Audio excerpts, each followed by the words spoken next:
Hi, and welcome to the Electronic Show number 4. Many of you guys who are playing video games, just like myself, you often use a so-called gamer keyboard. This is usually an illuminated keyboard or a keyboard with keys that are mechanical of some sort. I don't have a mechanical keyboard. I had one, but it wasn't Linux compatible for me. That was a deal breaker. So I had to settle for a Cooler Master with blue LEDs that I just didn't like too much. It's okay to play with, but it doesn't have the lights that I like. It has this deep bluish sort of color. And you may have a LED installation you don't like either. You may be in my situation and you want to change the LEDs in your keyboard, in gaming keyboard. So that's what I'm thinking we're going to do today. I'm going to take this Cooler Master keyboard I have right here, and I'm going to modify it so we don't have the blue LEDs anymore. But we have a LED of our choice. You can use RGB LEDs, but those are a little bit cumbersome and requires a lot more installation tricks in order to install. So I'm just going to choose to make this white instead of blue, because I think that's going to look prettier to the eye when I'm gaming and working on that. You could also install special lights on the special keys you're using, for example, the control keys you're using or whatever, just to make it easier for you to game. Alright, so let's get started. Let's modify this keyboard and see what we can do. You're going to learn a few things during the show. You're going to learn something about Ohm's law, which you're going to need in order to figure out how to modify this. And you can use everything you learned today in modifying your cabinet, your PC cabinet as well. You can also use it to modify your motorbike or your instrument panel on your car or whatever you like to, because LEDs are really flexible. You can use them to whatever you like to do. Wherever you want to put lights, you can use LEDs. And you can customize it in whatever colors you get, because LEDs comes in all kinds of colors. But okay, let's get started.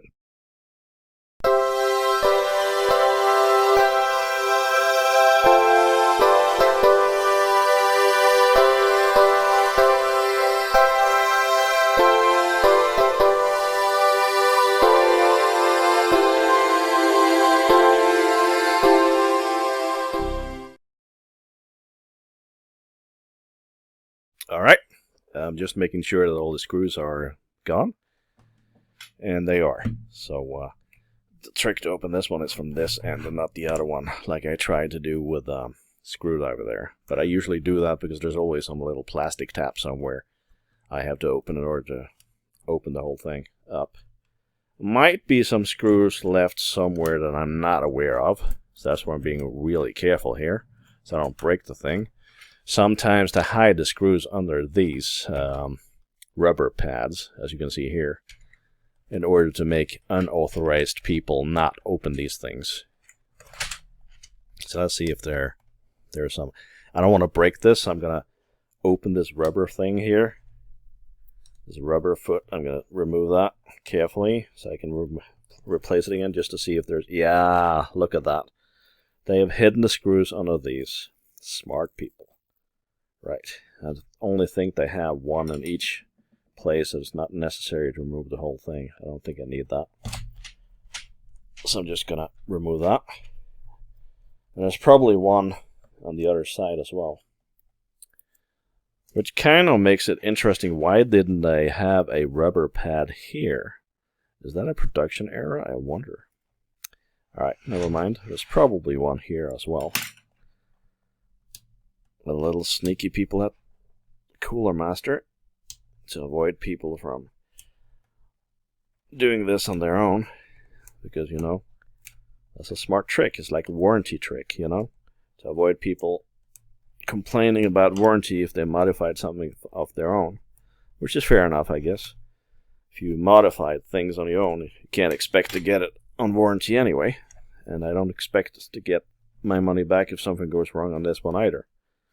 When you do this on your own. And you're basically on your own. So yeah. Alright, that should do it. That should be the last of the screws. I'll be a little bit careful here, just in case something falls off. This is fairly smooth. This is alright. Alright, you can see it's very see-through-ish. Thank goodness these keys are holding in place. Some of the keys would just fall out in a case like this, but they don't do that here. Good, Cooler Master. You guys have learned something from that. That's great. All right. And And very, very cheap construction. Oh boy.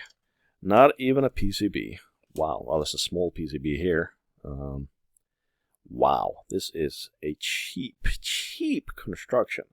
I'm kind of surprised. I mean, I knew this was cheap, but this looks really cheap. I mean, this beats everything that I thought I would see when I opened this. That's kind of a big surprise for me. Wow, this is a cheap construction. Wow.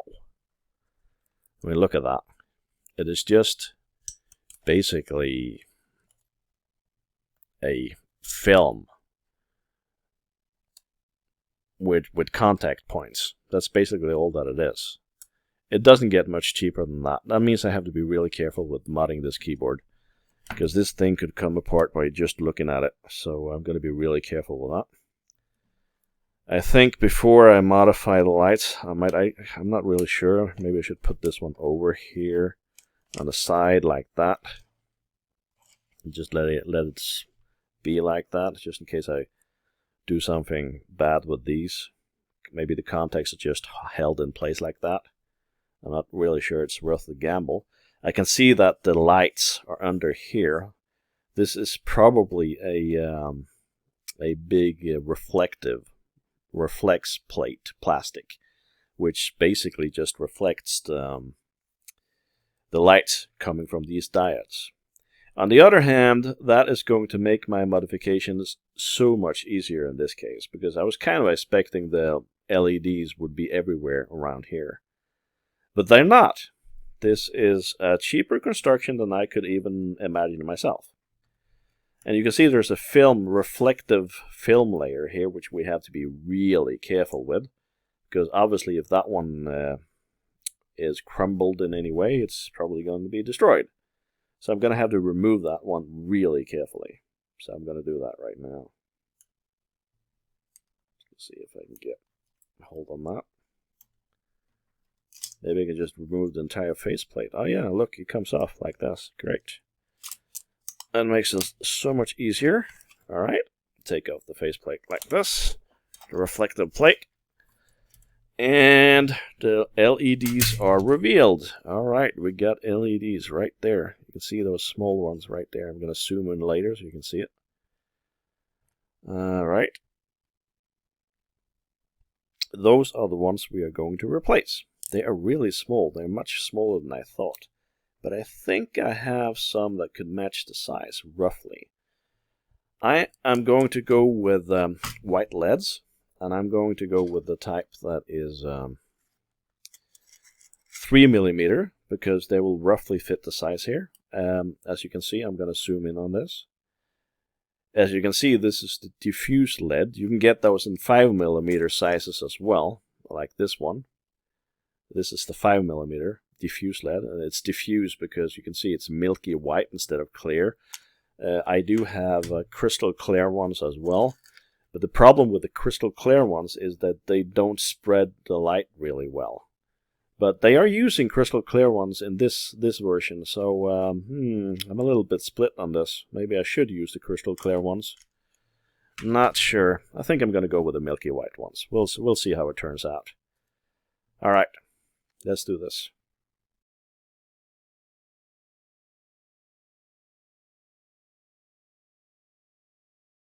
All right.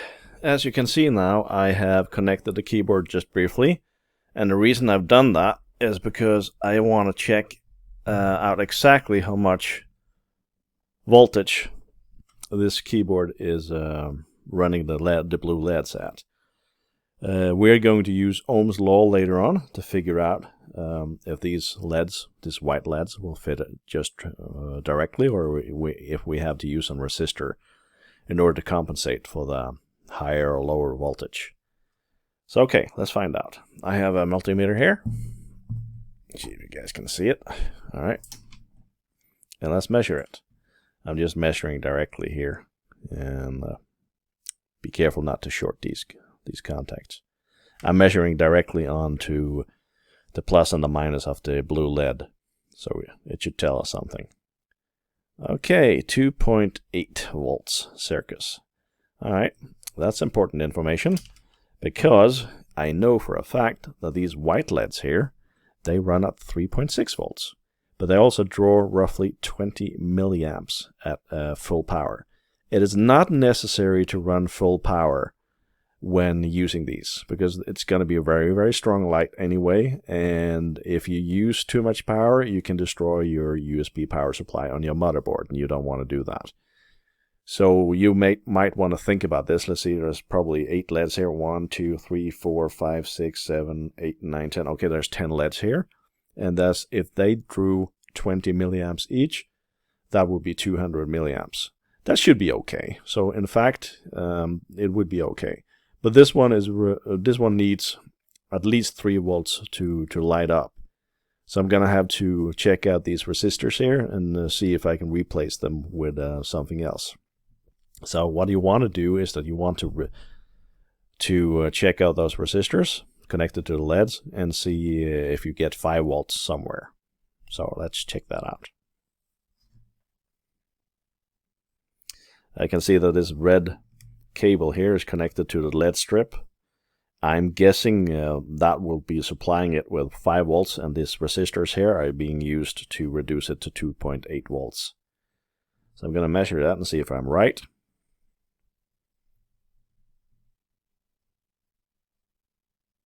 Well, almost.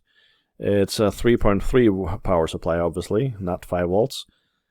But it's good enough. 3.4 will do exactly like we want. And we need a very small resistor to compensate for that. In fact, we could actually just connect it without any resistors at all, but that's not a very wise thing to do. But I'm kind of bummed out here because I've expected 5 volts. So there's probably a resistor here somewhere under that PCB there. All right, that's going to make it a lot easier for us. So let's get started. Let's change the LED first and change the resistors as well.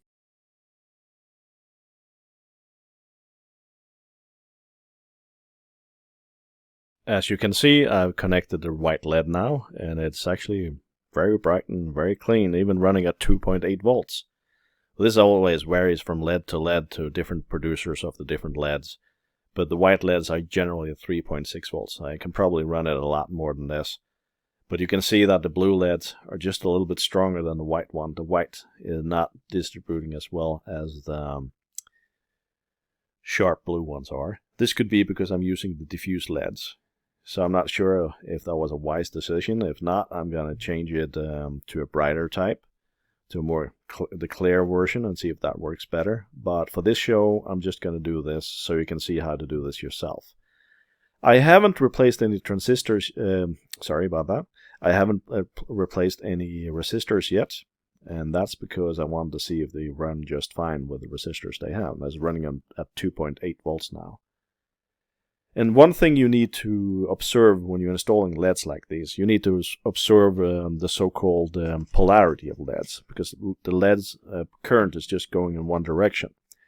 One way to know this for sure is to look at the flat side. There's a flat side at the LED somewhere.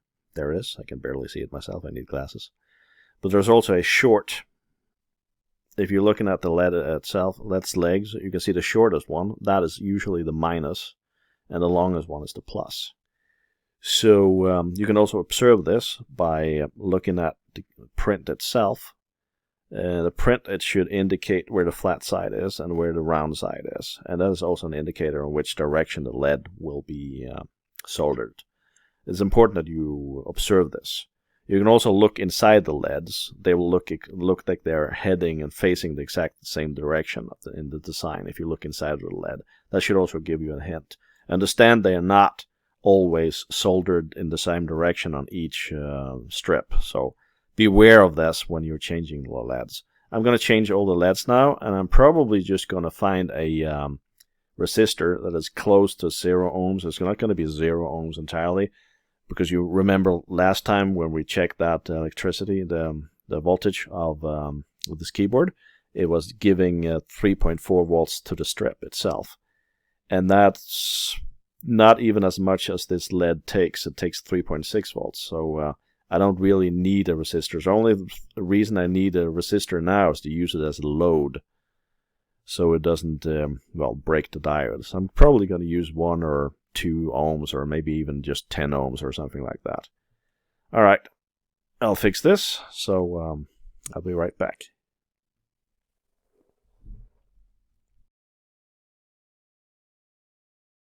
All right, that's it, all done. As you can see, I've replaced 10 resistors, 10 LEDs with white LEDs. I ended up using a 22 ohms one that will work perfectly. It draws roughly 130 milliamps, which means it draws roughly 13 milliamps each LED. And the reason I had to do that is because the white diffuse LED wasn't strong enough, because they were kind of diffused. So I kind of experimented with replacing various resistors. And since we found out that the main power to this LED bar was only 3.4 volt, and the LEDs are rated at 3.6 volts, the white ones that is, we could do this safely without worrying about the resistance at all. But I found out when I used about 2 ohms, it drew too much. It drew almost like 20 each, and I'm not chancing that. So you can see I replaced the small ones here with a little bit bigger one resistors, but I managed to fit it in. Anyway, so I'm just going to assemble this now, and let's see the finished results.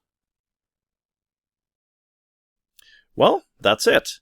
We took a keyboard I've never opened before, never seen the insides of before, and I told you I would change them from blue to white, and we did just that. And you saw how surprising it can be, especially when you think it's going to look like something totally different. But it is possible and doable to do all of these things, as you can see. Let's see the result. A smooth, white, soft white LED backlight. Way better than the irritating, annoying, now aging blue lights. So this worked out just fine. I think I used roughly an hour to do this.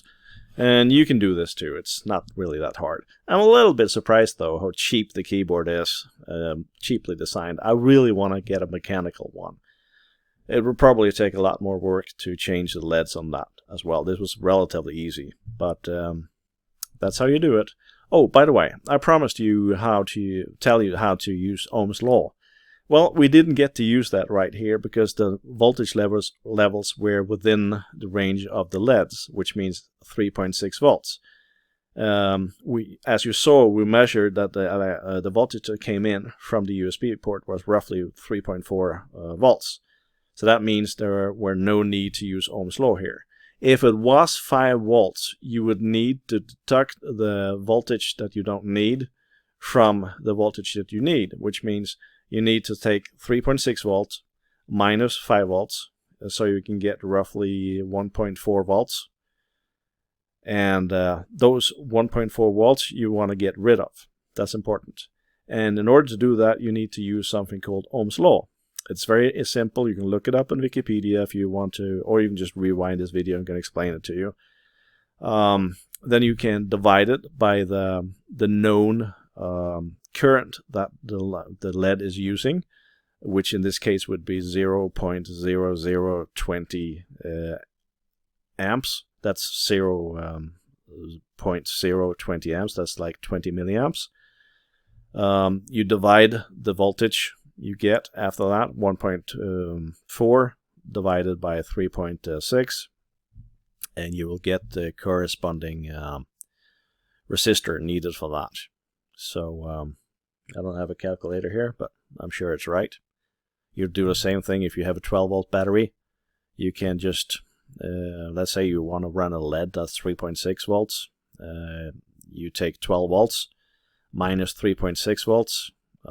You get 8.4 volts, and 8.4 volts you divide by 0.020, which is the 20 milliamps you want to use, and then you will find a resistor. If I'm not entirely mistaken, I've done this before, it should be roughly 420 ohms on that one. So when you connect that one to the car battery, the LED will run just fine.